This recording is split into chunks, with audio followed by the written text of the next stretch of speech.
¿Estás viendo Concha Podcast en YouTube? Es el momento para cliquear en el botón de suscribirte y enterarte de todas las novedades.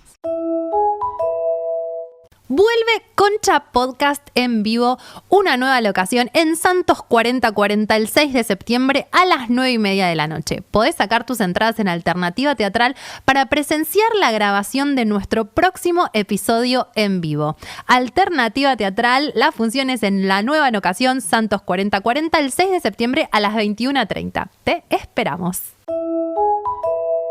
Concha. Bienvenidos a Concha. En este episodio, ¿Cómo ser el amor que buscas? Entrevista con la doctora Nicole Lepera.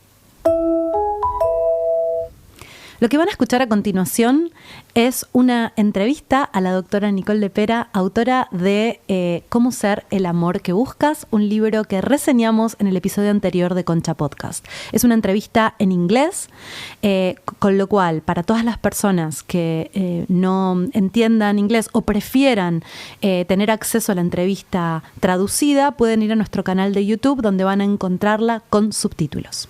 Nos encuentran en YouTube como Concha Podcast.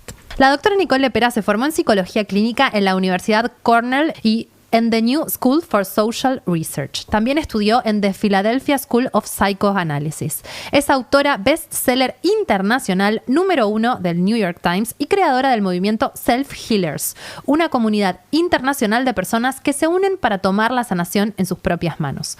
Con Cómo ser el amor que buscas, que fue publicado por este mes por BIR, editorial BIR, llega a la Argentina, en la que nunca había sido publicado con anterioridad.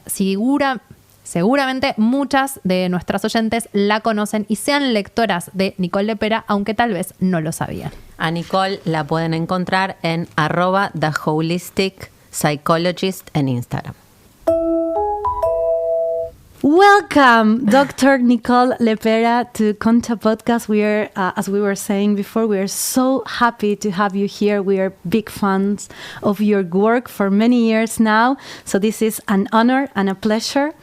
And, this is your first book published in Argentina, Spanish. Yeah. in Spanish.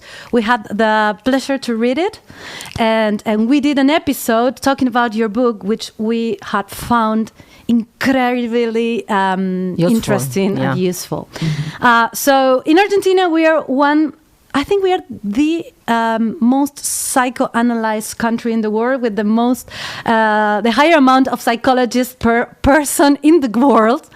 And I'm going to put it personal here, but I've been doing therapy for more than 20 years now, and I still struggle with especially romantic relationships. So I approach your book like saying, okay, I want to hear something new here, because psychological therapy is not really working anymore. And I was very glad to hear about the nervous system and how can it affect our relationships, because I was like, okay, this is new for me. Okay, I didn't understand that. So for the people who maybe doesn't know about this, how does it look, a regulated nervous system, and how does it look a one that is not, and how can that affect our relationships? Well, first and foremost, thank you for this opportunity to connect, especially around this topic. Seeing my work being translated, across the world at this point, and knowing that these conversations are going to get in the hands of, quite literally, I think, a global collective that is more similar than dissimilar. Many of us from around the world struggling with our relationships in particular. So I'm very grateful, like I said, that this work is in your native language, and now I'm here to really unpack it. And I'm giggling even I'm smiling, I should say, hearing you describe your beautiful country being full of psychoanalysts. Because I spent a lot of time in training myself across different modalities or ways of conceptualizing what's wrong, and of course then treating what's wrong. And I spent a lot of time in particular looking at the past, like psychoanalysis does. And what I had seen, now flash forward, many years, having been able to open up a private practice, having had clients that would come in week after week. And I started to feel really, if I'm being honest, demoralized with the work that I was doing, because I continued to hear it didn't seem to matter how committed the client was to coming in consistently to therapy, how much they were willing to talk about or really unpack what was going on, how committed they were to even making change. I had a lot of clients I would work with that were very much wanted the action plan. How do I break these habits? And what I'd come to find week after week, several years into treatment with many of these individuals, was this universal inability to actually create the change that we wanted. And I saw this again specifically in the work that I had done with couples, with relationships, with families, with parents and children, and really any other relationship in particular. I continued to see these pattern of being stuck so present in relationships. So that brings me, of course, now to the nervous system. It took me really unlearning a lot of the old theory that I learned in school, which overemphasized the power of our thinking mind, right? This kind of gold standard, I think across the board, at least here in the West, is this idea of cognitive behavioral therapy, right? We think a new relationship pattern that we want. Before we know it, we feel different in our relationships, and then we operate differently. However, I really came to understand how that's part of our universal human experience, but what's playing a more foundational role than our mind even is our body and our nervous system in particular, right? This wiring, I call it the subconscious mind of all of this architecture, where we don't even really have to think about what we're doing, how we feel. We just kind of autopilot it. And again, for a lot of us, the wiring of our nervous system begins very early on in our earliest relationships, and then becomes the means by which we're stuck, but also then the area in which we can create change. And of course, I speak a lot, and we could dive into a conversation about all the different ways the nervous system impacts relationships in particular, right? How to identify if we're in a regulated nervous system versus a dysregulated nervous system, so that ultimately we can change and we can become unstuck in the ways and the relationships that we want to change in. That's amazing. The change part, it's amazing. It's like, yeah, we are committed to change, but the change doesn't seem to be happening. What is which is the first step we can take to start changing, or to allow change to happen? And I even want to thank and acknowledge all of our abilities really here to universally say, yeah, we're stuck. Change is hard. Because I think for a lot of us, this is the space where we start to believe that maybe something's wrong with us. Maybe we're not meant to change. Maybe we're meant to have these relationship, whatever the dysfunctional habit is.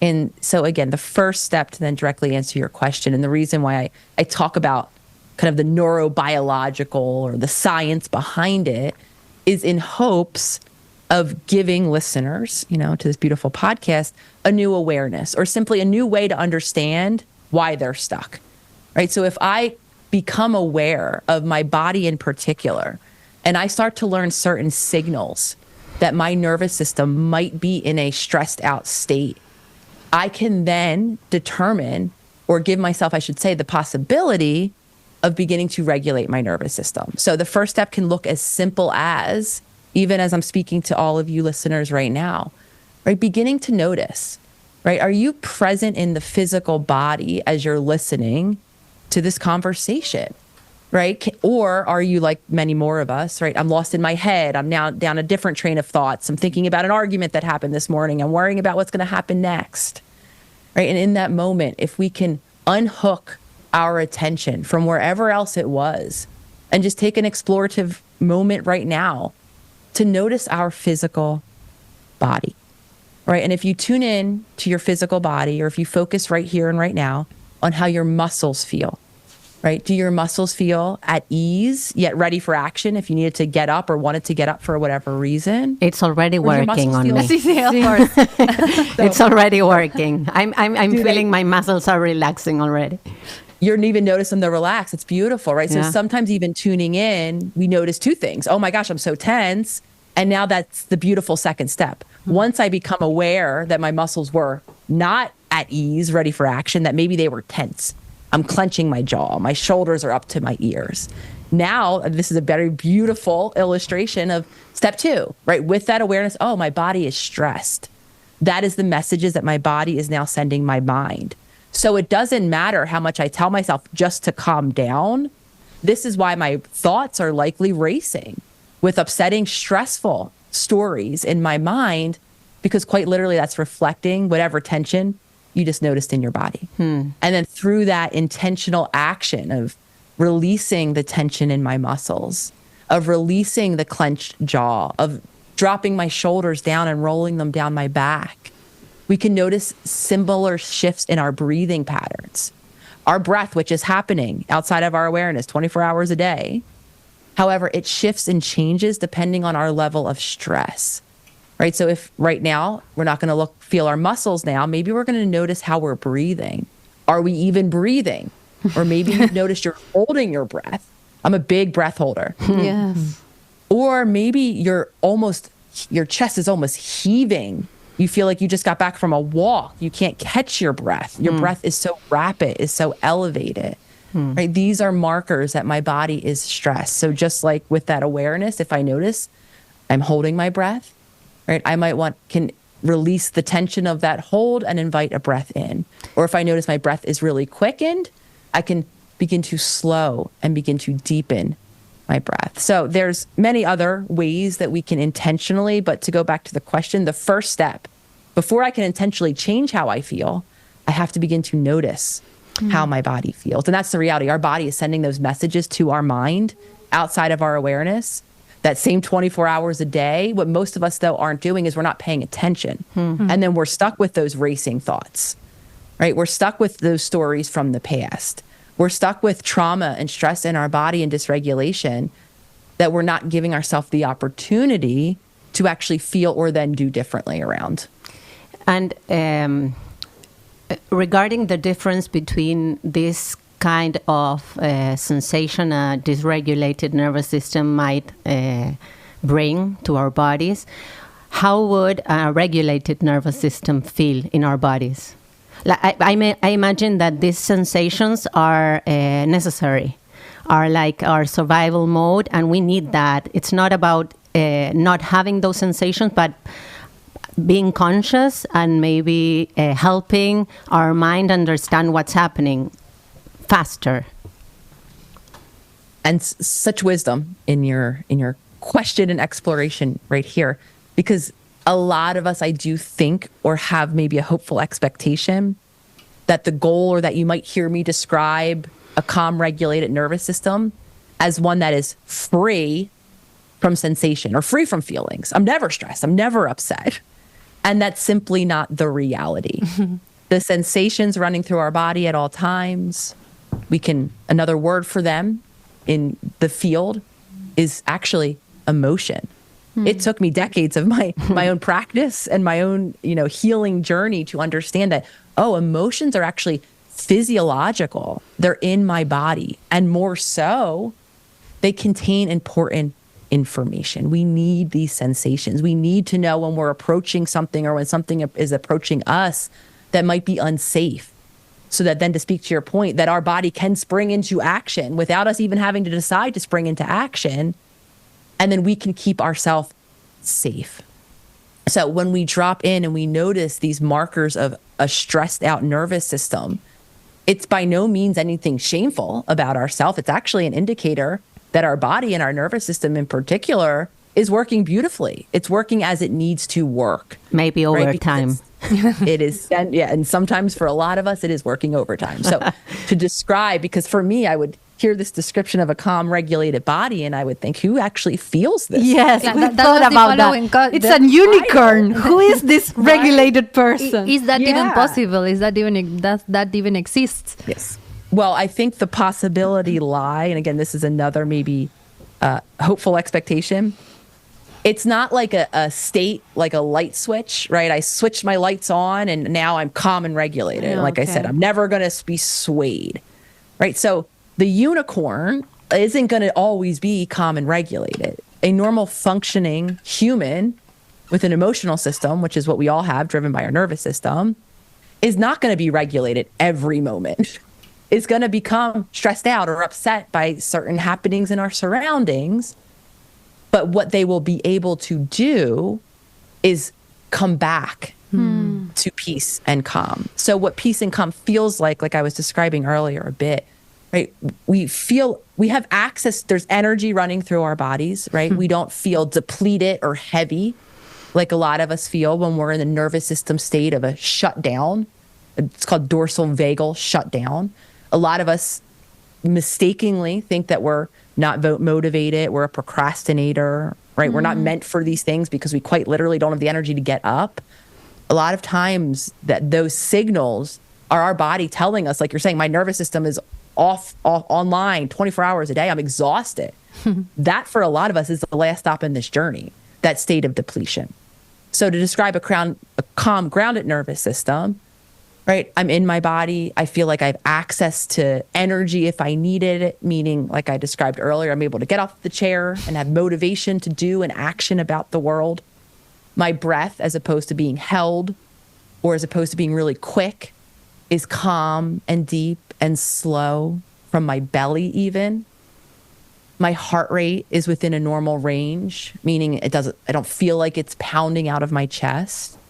And then as a result of that calm, grounded state of being, I'm open and receptive to not only how I feel if I was alone, but also how I feel when I'm interacting with the world around us. Because our nervous system not only is our own kind of internal regulator of our very necessary states of activation, remember, to keep us safe, our nervous system also gives us the most valuable information in terms of how we're experiencing what's outside of us, meaning other people, meaning the environment around us. So again, when we're calm and grounded, we're in our body, we're connected to being in our body, we're attuned to our body, and therefore we're attuned to shifts and changes in our body, right? There are moments where we notice our heart rate beginning to escalate or the tension in our muscles beginning to build. And then we get to determine, like you guys are all beautifully saying, right? What is the work here? Now I can determine, is my body telling me that I'm entering something stressful? And is this an accurate assessment of what's happening? Or might I be misperceiving something that's happening that in actuality, likely what I'm misperceiving is something that once happened. So it's not to invalidate what I'm feeling. Often what we're feeling is an actual remnant of what we once felt, or for some of us, what we always typically feel. It doesn't mean it's any less valuable, but what I can do in this now new space of awareness is I get to decide whether or not it's appropriate for the current circumstances and or whether or not it will allow me to create, right, the future outcome, the different thing that I want to happen. In my opinion, that's when we become the most empowered participant, not only in our own individual lives, but in our lives, our relational lives, the lives that we create with other people. It's very interesting what you're saying, because it's mostly about not looking for perfection, that we are all like perfectionists, that we want to be like an example of what we have to do, but it's a search for neutrality, where we can act from peace or from a neutrality. It's very interesting. Yes, and even speaking to the perfectionistic habit that I know a lot of us relate to, that I absolutely do. I can, and obviously we can go into it to whatever extent you want, make a case that perfectionism in and of itself is born out of early experiences, usually within relationship with someone else. Meaning at some time in some place, based on whatever happened or didn't happen around me, I've come to believe that perfection, whatever that looks like for each of us listening, is how I need to show up to secure the care and the connection of those around me.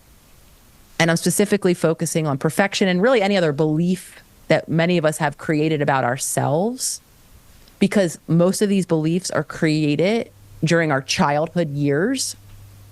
And this is the significance in that is that when we're born, a human infant, as all of us had been born, a human infant at one time, we, unlike some other mammals or animals out there, we can't survive on our own. We are fully dependent, our physical survival, on some version, and of course we all had different versions, of caretaking. Meaning someone had to show up for us and make sure that we were eating. Someone had to put us in some place safe to make sure that we could sleep and rest to the extent that our body need it, right? Someone had to change us to make sure that we didn't develop infections, right? Someone had to be responsible for some degree of care. And so the reason why I'm emphasizing and focusing on this is where a lot of our deep-rooted beliefs come from.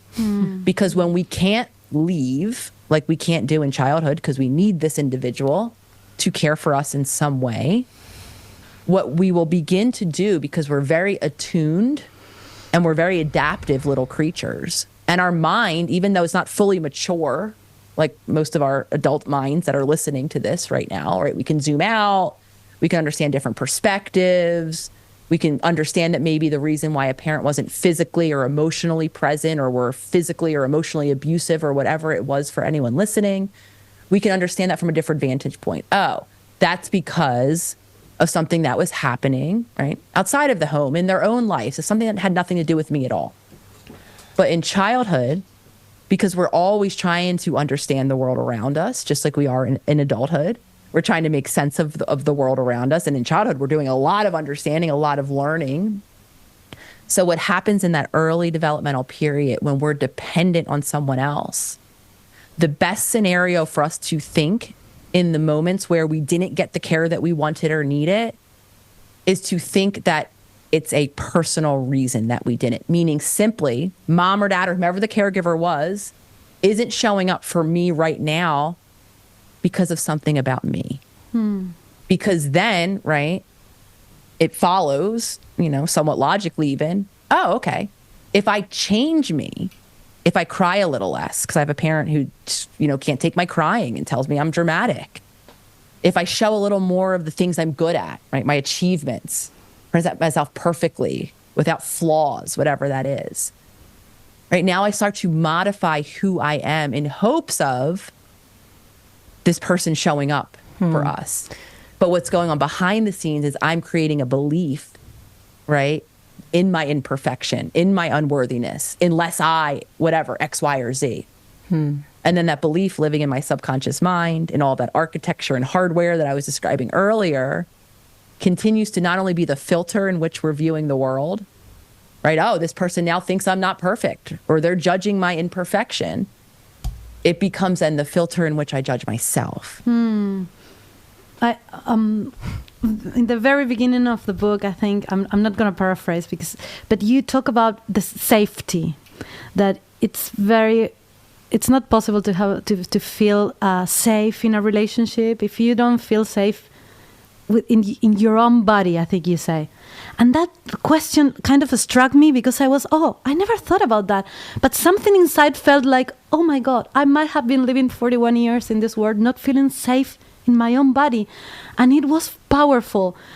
And this not feeling safe within yourself, it's obvious that it's very difficult. You feel that you need to protect from others all the time because you are in this state.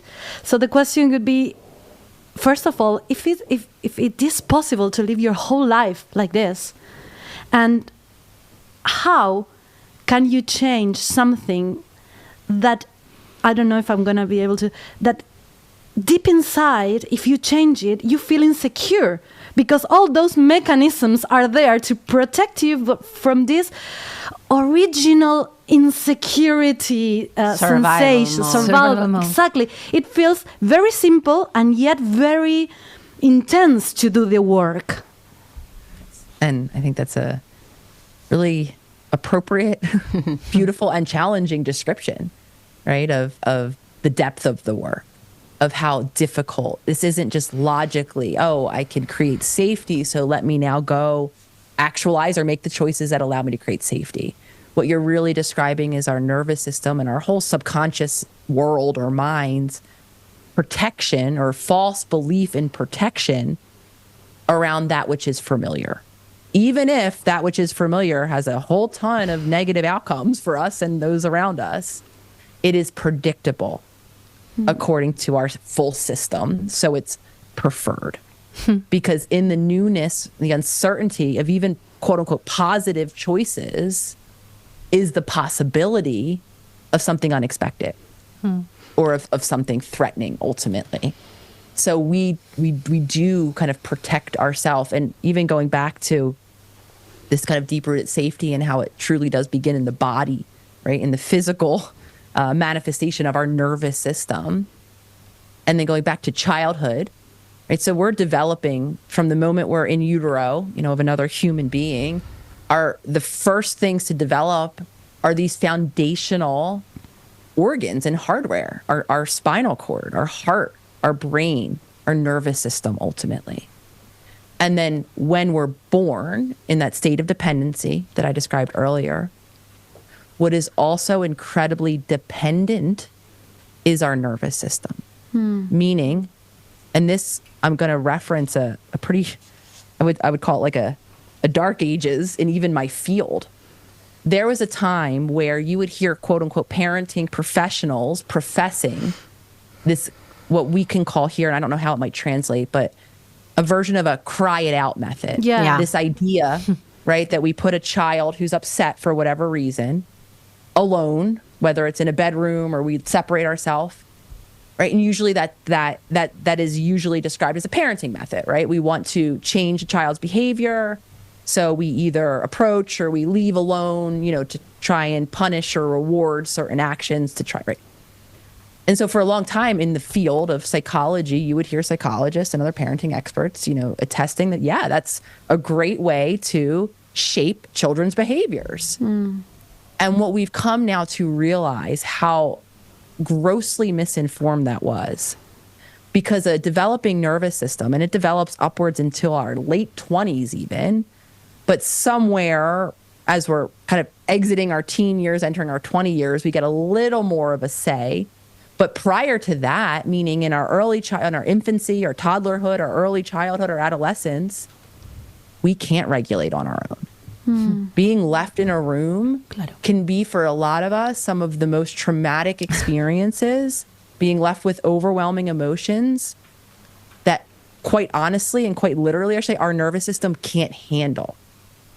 So that lack of safety that you're describing, that I know a lot of us have felt, if we didn't have not only a present caregiver, if we didn't have an attuned caregiver, meaning one that's able to sense, whether because we're crying or whatever we're doing now non-verbally, and as an infant at least, to demonstrate our distress.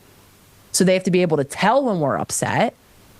And then more so, they have to be able to show up more consistently than not. Of course, this isn't the one-offs when our caregiver wasn't able to be present for whatever reason. This is when more consistently than not, they're not able to meet our need. They don't have the actual resource, the food, the finances, or their body doesn't feel safe when they're with us, trying to help us regulate. And now this is where we can see in a lot of our families, right, this intergenerational passing down of a lack of safety. Because we could have the most committed, well-meaning parent who affirmed to themselves that they want to never, right, to do to their children what happened to them. But if they, in their bodies, if they don't have the physical resources to be present, if they don't have the emotional resources to be present, to attune to or care about someone else's needs outside of their own, if their body is not in that calm, grounded state and they're instead in their own survival mode, chances are they're not going to be able to attune. Because what happens when we're in survival mode, and this is what happened to a lot of our caregivers, we become self-focused. So even if we want to show up, right, in service of our child or our partner, whoever it might be, we can't, because our nervous system, right, has adapted that the safest place for me to focus when my body is feeling threatened is my body and my body alone. Right. So what happens is when individuals lack safety and they themselves, right, we can't just logic our way to safety like we kind of talked about earlier, until I become aware of how unsafe in my body I am, until I learn how to intentionally in those moments create the ability to return to safety, right? Like we said, we can't avoid stress, but what we can do is learn how to regulate our body, how to turn to others for support when we need it, how to return back to safety ourselves. And again, that begins foundationally in the body. And until we do that, we're not going to be able to create safe spaces within our relationships. And then that's why a lot of us can sit here and say, wow, I feel so deeply unsafe. I feel so deeply disconnected from my body. I see similar patterns in many of my ancestors. Some of us even have that awareness. And no amount of wishing or hoping to do better will change it, unless, of course, and the hopeful side of this message that I always like to honor is how able our brain and body is to change at any time. So while you do hear me saying this is wired into us, right? All these protective ways that, yes, are so counterintuitive, because to do new things, I have to venture out into the unknown. And I only know safety in this one way of being, right? And so I keep repeating these habits. And logically, I can't create safety unless I begin to do something different. Walk into that stress of the unknown. Learn how to regulate myself before I can even show up in service of those around me that I want to care about. Right? Until I learn how to return myself to safety, I can do that at any time. And then in my opinion, where the book kind of builds to and goes is what my hopeful vision for the future is that I do think is possible, which is then not only can we break these intergenerational cycles or habits in our own families, we can quite literally set up our future generations to feel different, to feel safer, to feel more secure, and to feel more authentically then not only connected to themselves, but to us and the world around them. This opens up two things for me. The part of the book or the information, but because I really appreciated the book has a lot of information. Like I need data, and I loved that about the book. And what resonated with me the most was the information about the heart. I'm thinking, at this point in our conversation, I'm thinking we have to create safety to be able to not react immediately or unconsciously. And I'm understanding that in that space, something new must appear. Our intelligence that has been working on survival mode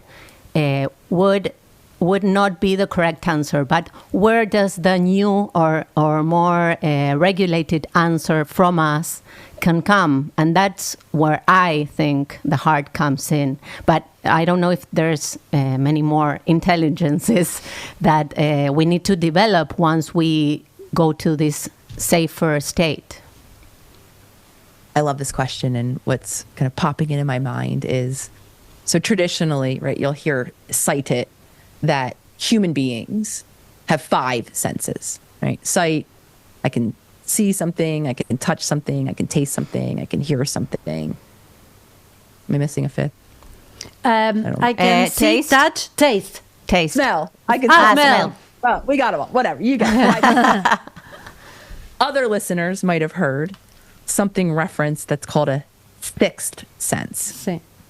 And whether or not we've heard of that or our connection to that reality, what a 6th sense is, it's the more kind of body-based or visceral sensation system, much like those 5 traditional ones that humans have access to, though that most humans don't pay attention to. And when I said, again, body, meaning it's that intuition, to answer your question, right? The place where ideas, thoughts, intelligence, breakthroughs, insights, whatever you want to call it, the place where it comes from. And so bringing in that concept of 6th sense, right? Honoring that this intuition that a lot of us are looking to be guided by, right? Does come from a more somatic or physical space. And so you might then hear 2 very real physical systems in our body referenced as the place of this intuition, the one of which being our gut. Listeners have probably heard, right? Oh, my gut. I just get a feeling in my gut. And again, some of us are more connected to that feeling, meaning more aware of when we're getting that gut feeling. Some of us are more confident in listening to that gut feeling. Some of us convince ourselves away from that gut feeling. And again, there's a scientific reason behind that. We now know, again, we used to give all of the praise and credit and power to our brain, right? Our brain, the powerful brain that we have, sends all of the messages down to our body. We don't really care what our body is sending to our brain. It doesn't really do much with that information. Completely wrong. Because one of the biggest systems that it does take information from is what's called the enteric nervous system, or the nervous system that surrounds our gut. And that is in particular because the first information that we get from the food we eat, is this safe, is this not safe, comes from our gut. We also now know, we've updated the science a bit. We used to think that these neurotransmitters, or right, the chemicals, I'm really going to simplify it, the chemicals that create our mood, serotonin, dopamine, adrenaline, right, all these neurotransmitters, we used to think, oh, they're produced, they're made and released from our brain and our brain alone. Now we know, again, that our gut produces just as much, if not more, of those neurotransmitters. So our gut has information that it's sending, right? These intuitive messages being part of that information that it's sending, in addition to, is our food safe? Are we hungry, right? Is something inflaming my gut, causing issues? And the second system, and I talk about this a lot because this was fascinating for me. The mind is powerful, the brain absolutely. The gut absolutely 100% powerful. For me, changing my nutrition in particular, really getting aware of different foods that inflamed my gut, right? Sending stress signals throughout my body. And I was eating them very consistently in favor of foods that allowed my gut to heal, right? Have been a very foundational part of my own journey. And then I learned the research on the heart. And the heart is another huge center of information, of energy, and of what I would call intuitive signals. But again, bringing this full circle, or in tying all these concepts together, we can't be connected or aware to let alone listen to these intuitive signals that are happening in our body if, again, first and foremost, we're not living in that body, or we're not in a body that's calm and that's grounded. If I don't feel safe, right, having a moment in stillness, if my mind is constantly racing, I'm never going to be able to fully be connected to what my heart or what my gut might be saying. And so just to play the tape forward on the heart really quickly, because I think the most fascinating and empowering piece of the heart, when I get really connected and grounded in myself, when I can learn to listen to those more nonverbal, intuitive pings, right? Whether it's ideas that pop in seemingly out of nowhere, not the same thoughts we think all day long. I just had an example of this.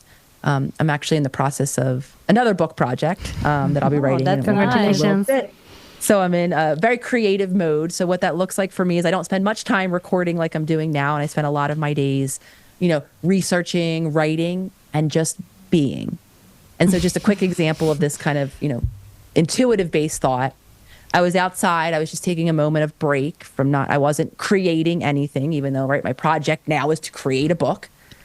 And I was just sitting outside laying in the sunshine. And my mind wasn't necessarily racing. Of course, I had thoughts. We all have thoughts, but I wasn't overwhelmed. They weren't racing. They would pop in every now and again. And then seemingly out of nowhere, a thought about the book and a concept or an illustration that I wanted to put in the book popped in. Right. So that for me was a very real lived, just 2 days ago, experience of a more intuitive thought. Right. I was open. I was grounded. I was at peace. For me, the sunshine, being outside, hearing the breeze in the trees, all that allows me my body to be in that peaceful state. And then it wasn't, right, a thought that I always think. It came out seemingly out of nowhere. Other people, right, these intuitive pings, maybe they're more in like a sound, right? A sound just comes through. You might hear an actual word. You might hear a phrase in your mind, right? Others might get a more visual out of nowhere. A visual might just pop into your head. And again, there's different ways that our intuition, again, whether for our guts or our hearts, communicate with us. Though I assure you, right back to those markers of being in a calm, grounded body, it begins with being able to be safe in our body, to feel grounded and at peace in our body, to be open to, right, messages and sending these calm, peaceful messages to the world around us. Again, our heart reaching such a great distance. And then I can start to make sense of whether or not the messages that I'm getting are old stories or whether or not they're, again, coming from this more intuitive place. But again, in my opinion, it begins in the body and it allows us then to be more connected to our intuition, to know what's best for us. Because what I do know with certainty is while I can give, as I often do, roadmaps, tools that I think help each of us in different stages, what I can't do is know for certainty what will help you, what will help you, what will help you, what will help any individual listener exactly. And I would go as far to suggest that no one else ever does, right? And I think we have, at least here, and I come from very much from a culture and a family of outsourcing, of asking, of hoping someone else knows what's best for me. And I truly believe that, again, none of us outside of ourselves can know that. Two things don't feel supportive to two different people, or the same thing, I should say, doesn't feel supportive to two different people. We all process the world differently. We all have different needs. We have different sensitivities. We have different strengths. And we really, again, empowerment comes when I learn how to be connected to myself so that I can attune to my needs, including my own intuitive guidance. I was thinking about how we can connect this with relationships, because you talk in the book about the trauma bonds versus like a secure bond. Connect. And I think this inner compass that you're describing as the heart or the gut, and this intuition that sometimes we don't get to understand if this is true or this is my thoughts, but then it applies to relationship. In the book, you show numerous some examples of couple dynamics, which are very interesting to illustrate this, because sometimes you feel a lot for someone and you are sure that this is safe and this is great, and turns out it is a trauma bond. So what is the difference, and why does it feel so good? And I think it's related with what you were saying. It is 100% related. And so we're all on the same page. How I would briefly, or simply, I should say, define trauma bond is the dysfunctional ways of relating in our relationships or to another. And again, this goes back beautifully to what we were speaking about earlier, right? In this early stage of dependency, of learning, of attunement, of adaptation, really simply what we're learning, not just in our mind, what our body is learning, is how to feel the safest we can. That important caveat being there, because I know a lot of listeners weren't actually safe in those earliest relationships, but how to feel the safest that we can. So how do I have to modify myself? What parts of myself do I have to show? What parts do I have to hide? What role do I have to play for another person to keep this relationship as safe and secure as possible? And then in marrying all these concepts together we've been talking about, because I have these beliefs, right, deep-rooted, that's what I have to do because something is intrinsically wrong with me, or else this person would be treating me differently in childhood. So now I believe myself to be, however, one way in a relationship, only cared for if I'm taking care of someone else, only cared for if I'm perfect, right? Just giving some examples. Only safe if I keep myself kind of shrunk into the back, right? Don't really share anything about myself. It's the only way I keep myself safe. And then falsely believing this deep-rooted narrative about myself and about how I have to be to relate to other people, and continuing to need other people, as we all do. Listeners might have heard humans as a species referred to as an interpersonal species, meaning we are wired to feel safe in groups of other people or with at least one other person. Right? So then a trauma bond becomes our most predictable, or so we think, way to ensure our relationships. Even if, as a lot of us have been living, the trauma bond habits that we repeat in relationships keep us feeling disconnected, overwhelmed, unloved, or whatever it is. We will continue to repeat those because that's what we believe we have to do to keep ourselves safe.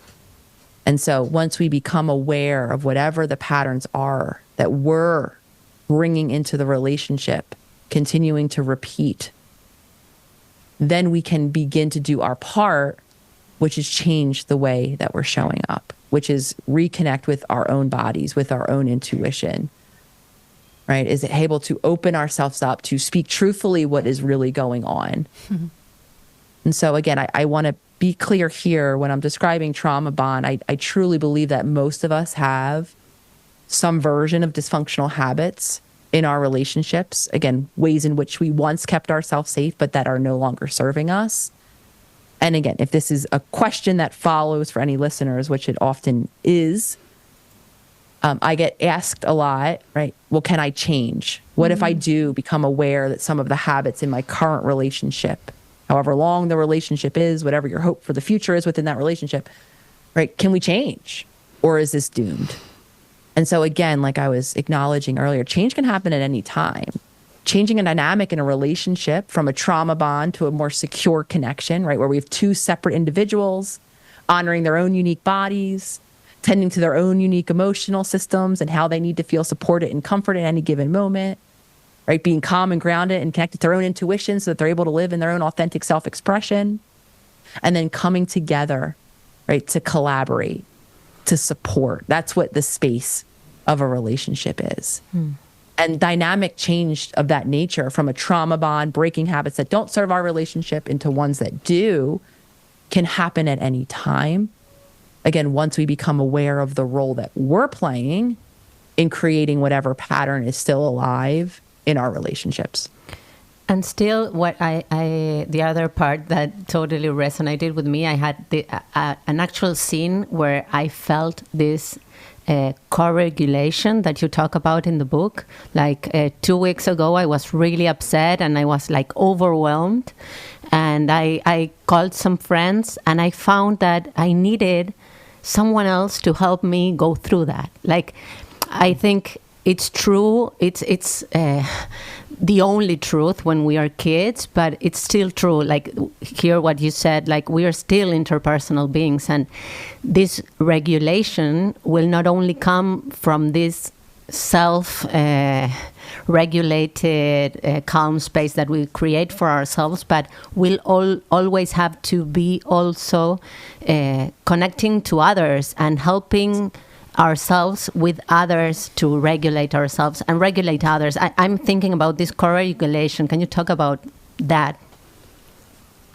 I appreciate you honoring the reality that this isn't a need that goes away. That interpersonal species, creatures, however you want to define it, that need is the entirety of our human experience. We don't ever stop needing. What we can do, though, is develop the ability to understand our limits, to the best of our ability, soothe ourselves in the moments where maybe we don't have access to others around us, though we will always need and gain comfort. And there might always be moments where we do need to reach out to someone else, like you beautifully did. The important piece here, and this is what I saw, I should say what I carried with me through my relationships past and into my relationship present, though I'm changing. There's even a role we play for a lot of us outside of our awareness, as it was once for me, in our ability to even allow ourselves to be supported. And what I mean when I say that is I was the person who went from relationship to relationship, inevitably somewhere down the relationship, and my relationships would last, a couple of years here and there. Somewhere down the line, I would inevitably start to feel not considered, not supported. My emotional needs didn't seem like they were being met. I would feel lonely and disconnected no matter who I was with, no matter for how long. Inevitably, what I would do is complain to the partner of the time until the relationship, would end. Sometimes that complaining looked like acting out and everything in between, but inevitably the relationship would end and onward I would go to find a more supportive emotional partner, right? Because clearly I'm just picking people that just aren't the person for me. They can't support me in the way that I need. Somewhere down the line of painful relationships, continuing to feel disconnected no matter who I was with at any time, I came to see the role I was playing of receiving support. And what I came to see, as is the case for a lot of us, for many different reasons, again, usually beginning in those early relationships where we didn't have the attunement or the space to have our emotional needs tended to and soothed in childhood. Some of us don't allow ourselves to know when we need support, right? We're the lone wolf, we're the hyper-independent. I see and hear that a lot, right? In this individualistic country, I don't need anyone, right? I don't even tell you or express any weakness of need. I'm even not telling myself the truth that we always need someone in some way, even if we don't feel like we do, right? We might suppress certain needs. We might feel too uncomfortable and vulnerable based on how our needs or our emotions were tended to in our earliest relationships to truthfully admit to someone that we need support, right? We might not make the phone call.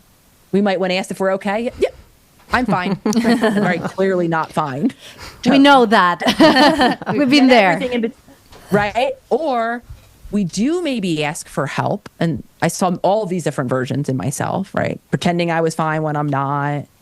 Trying to tell myself I was fine, and then trying to lie to other people that I was fine. And then the final version, we might demand or act in a way. That's the one we need support. But the way in which we're doing it, if I'm being honest, I wouldn't want to be around me. Yeah, totally. Like I have my hand out right in front of me, like I'm holding someone 6 feet away from me, and I have daggers coming out. And I'm saying, why aren't you hugging me? Well, because I'm scary, and no one would, right? So again, I'm giving comical, silly, but different type of examples. But point being, a lot of us aren't comfortable, didn't have the lived experience of being able to be vulnerable, admit a need, have someone show up without shaming us and help soothe us through that need, so that we do become an adult who maybe it's still outside of your awareness, and maybe this conversation will be helpful. We might still be the adult that's demanding someone else to read our mind, to meet our need, to support us. Claro. Yet the role we're playing outside of our awareness is one that's in opposition to the need. And so we continue to feel frustrated, growing in resentment to other people in the world around us, until some of us throw our hands up and say, well, forget it, right? Why bother? No one is supportive. The world is a terrible, mean place. I continue to validate how unworthy I am of the support that I desperately need. But that's strictly related. It's very interesting because everything is going to the beginning, that is taking care of yourself. Because if you don't take care of yourself and you don't feel it yourself, you can't even ask for help in the beginning. So it's very important. I got to your book because I'm going through a divorce, a very, very recent divorce. And I was looking I need something to help me. I've been reading a lot of self-help books. And this one I said, okay, I'm not finding what I'm looking for. So how can I be the love I'm looking for? And I read all the book looking for an answer, like, okay, so where's the answer, And the answer is this woman telling me that the answer is sleeping? Is this woman really telling me that the answer is eating properly? And at the end, it is. And it's wonderful, because I thought it was a book about relationships, more or less what Jime said, but it's a book about a relationship with yourself. So to begin to relate with others, you first have to go to your deeper self, very primary and very primitive. That's about basic needs. I mean, I'm smiling ear to ear hearing you describe that, because that really is the truth. And I know I'm often the bearer of very frustrating, to say the least, news where, right, and I myself, for a lot of times, as I was kind of conceptualizing and shifting to work more holistically or within the body, and I was trying to come up with, protocols or plans and roadmaps for people that are outside of myself that would translate. And I kept coming up. I'm like, could it be? It's simple yet this complex. Yeah. Right. And that is, I have chills. My body's again, my intuition. For me, when I notice my body kind of get goosebumps, I know that there's one of those inner signals, right? Unspoken. For me, I know that there's a kind of the way I language, an affirmation, right? I'm wholeheartedly, that deeper intuition is agreeing with what I'm saying. But yeah, it is that simple yet that complex, right? We're in a physical body. We have very core universal. So it doesn't matter that I'm speaking to you in a different country right now, a different language for many of you. We are joined in the shared humanity of us all, and our bodies, our nervous systems, does have core needs. We all develop based on our environment and our earliest relationships that impact our ability into adulthood to acknowledge and to get those needs met. A lot of us continue, right, before we do understand the role foundationally that we're playing, that it is a book about our relationship with ourselves first and foremost. What a lot of us will do, much like I did in my relationships, is point our finger at blame to other people who aren't able to be the mind reader that a parent is really tasked with doing, right? A parent's job is to mind read, to figure out how to attune to and decode these nonverbal signals on a very different little creature that is not themselves. But a lot of us keep and hold on to that belief into adulthood, when the reality of it is, and I'll just speak from my own lived experience, I began this journey when I was just entering my 30s. I'm just now entering my 40s. I'm going to be 42 years old. I had no idea, and I'm still discovering what my needs are. I'm still learning how to soothe and even give language to different quote unquote emotions or feelings, because I'm still back in the body stage of it.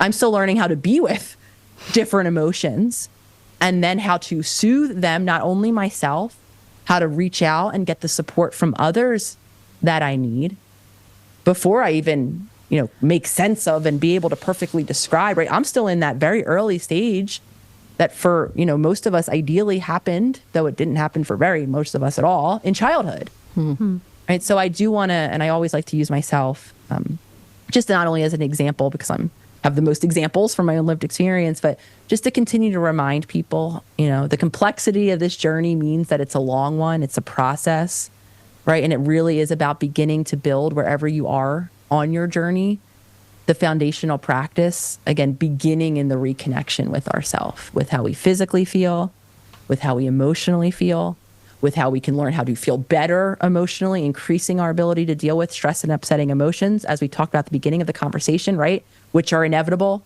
To be calm and grounded doesn't mean to be stress-free, doesn't mean to never have an upsetting emotion or ever become dysregulated. And then we get to learn the different habits that we can create for ourselves to keep us in that calm and grounded state, not overwhelmed, meaning more consistently than not paying attention to how we're sleeping, how we're moving our body, if at all, what we're putting into our body, how we're breathing, right? All of these daily markers of stress, so that then over time I can learn how to regulate not only the general chronic stress that many of us carry, but the consistent daily stress that we're going to contend with as we continue to navigate the uncertainty that is the future for each and every one of us. I feel we could go on for hours. Yes, I know. We want to be very respectful of your time. We have an hour, so we will be closing. I just want to add something that while you were talking, I thought it's like, I think what you're proposing, it's like you have to grow up, but in a good way. Like you have to be your own mom. It's like giving your inner child what it couldn't get when it was a baby, and you as an adult giving yourself what you need, what you couldn't get in those days. I have to say I'm smiling ear to ear, even in a more particular reason. The book that I'm just so happy to be writing, and hopefully we could have a future conversation somewhere down the line once it exists in the world, just so happens to be about inner child healing. The world needs that. It's literally the intuitive next step, as many of my books have become, as I've started to write them several years ago. It's like this now is the area, because you beautifully we're all in agreement here that this is what this is about. It's going back and redoing developmentally what a lot of us, of no ill intent, of very well-meaning caregivers for some of us, right? Going back and reparenting or relearning from the ground up, from the body up. So I'm particularly tickled that this conversation is ending on that as another affirmation. Thank you, universe. And just thank you for your interest, honestly, the three of you in this topic, in bringing this so beautifully alive. For your community. This was just a very meaningful conversation for me. So thank you. Thank you. We have a closing question before we finish. And before closing, we want to tell you that the book has been released 4 or 5 days ago here, and it's already on the 100 bestsellers of Argentina. So congratulations. This is direct information from your editor in Argentina. And what we thought it was a very important question for us it's how can we open our hearts after being betrayed and lived very traumatic experiences? Because we talk a lot about feelings and emotions and loving and love here in this podcast, and our listeners will be very happy to know how to be able to reconnect again after traumatic experiences regarding to the heart, emotions. Hey, how to trust again, right? How you can trust again. Yes. Well, thank you to your beautiful community who's supporting launch publication week of the book. And thank you for this question, because I do think it's a very common one, whether or not we, have heartbreak or grief or loss in our more adult relationships, whether for others it's the earliest loss and heartbreak and grief that I think is inherent when we don't get our needs met by the people which we, are reliant and dependent on them. And so I think a lot, and in our membership community, Self-Healer Circle, it's international, and we have monthly, one of our many events, but one of them is what we call just a global check-in. We release coursework, so a lot of our events are very topical in terms of learning. But this event is very open-ended, where we just gather together and we have conversations with the members that are in attendance live about what's coming up for them. And I'm bringing that up because what comes up nearly every month at some point during this community check-in, and this is from members all over the world, different stages of their journey, working in different, course areas. Some are doing inner parent work, some are doing, kind of nervous system regulation work. Yet during these check-ins, some version of heartbreak, grief, of inability to trust, and all of that which comes up with that comes up. And so what we do, I just want to honor the universality of, hurtful experiences that many of us have carried for a lifetime, some of us, that we need to get over. And the way to get over, again, another frustrating probably answer for me, is to be with what happened. Right? So many of us have spent a lifetime, even go back to perfectionism, right? Pushing ourselves, suppressing, ignoring, worrying about other people to avoid how I feel about what happened or what didn't happen. So to be able to finally heal, to let go, to move forward, to open my heart again, or whatever it is that you want to do, to be in another relationship, whatever it is for you, first I have to stop running, right? I have to stop ignoring.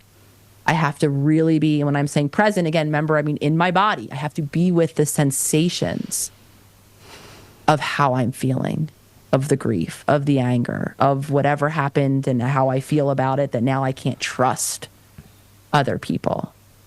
And I have to let myself be with and process, meaning not ignore it, allow those emotions to be present, maybe intentionally find ways to help my body move through them by being with them, by gently walking, stretching. Some of us like more vigorous movement and moving our body can be valuable, but we have to be with what's there.